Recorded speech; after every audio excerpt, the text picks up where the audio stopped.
আমি নাকি দুইজন সামরিক কর্মকর্তার চলমান স্ত্রী এবং দুইজনেরই আমার বাসায় যাওয়া আসা আছে এবং প্রিন্স মামুনের সাথে যখন আমার পরিণয়ের সম্পর্ক চলছিল 4 বছর থেকে তখনও নাকি আমি তাদের স্ত্রী হিসেবে বর্তমান ছিলাম, যেটা সম্পূর্ণ মিথ্যা। এবং আমি এটা বলতে চাই যে প্রিন্স মামুনকে আমি 3 দিন সময় দিলাম।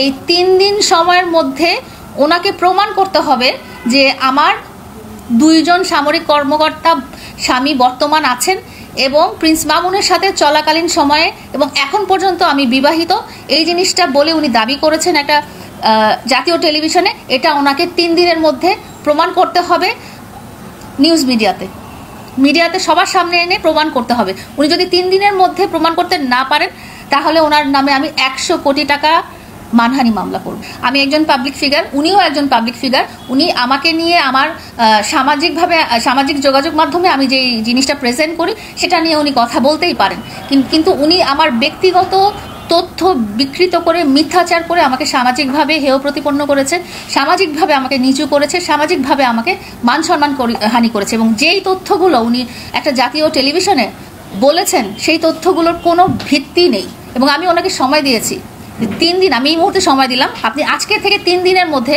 আপনি যেটা বলেছেন যে আমার দুজন সামরিক কর্মকর্তার স্বামী প্রেজেন্ট রয়েছে এবং আমি এখনো বিবাহিত, এই কথাটা ওনাকে 3 দিনের মধ্যে যথাযথ দলিল প্রমাণাদি নিয়ে সামাজিক যোগাযোগ মাধ্যমে বা যে কোনো মাধ্যমে যে কোনো মিডিয়াতে তাকে প্রকাশ করতে হবে। এবং এটা যে তার যে কথাগুলো ভিত্তিহীন না, তার যে কথাগুলো সত্যি, সেটা তাকে প্রমাণ দিতে হবে। সে যদি প্রমাণ দিতে না পারে আমি 3 দিন পরে তার নামে 100 কোটি টাকার মানহানি মামলা করব। সব কিছুর একটা সীমা থাকে, মানুষ আছে না, যে মিথ্যাচারের সীমাটাও উনি লঙ্ঘন করে ফেলেছে। মানে মিথ্যা কথা বলতে বলতে উনি এত দূর পর্যায়ে চলে গেছে যে তার কোনো হিতাহিত জ্ঞান নেই যে উনি কি বলতেছে কি বলতেছে না, একটা মানুষ সম্পর্কে কিভাবে কি অবস্থায় চলে গেছে। ওনার সাথে আমার 4 বছরের সম্পর্ক, 4 বছরের সম্পর্কে আমরা অনেকবার নিউজ মিডিয়ার সামনে এসেছি। কখনো তো আমি শুনিনি উনি এই ধরনের মিথ্যাচারগুলো করেছেন, কখনো তো আমি শুনিনি যে উনি এই বক্তব্যগুলো প্রেজেন্ট করছেন। এবং ওনার সাথে আমার সম্পর্ক শেষ হয়ে গেছে গত 1 বছরে। 1 বছরেও তো উনি বলেনি, উনি 1 বছর পরে এসে এই ধরনের মিথ্যাচার করার মানে কি?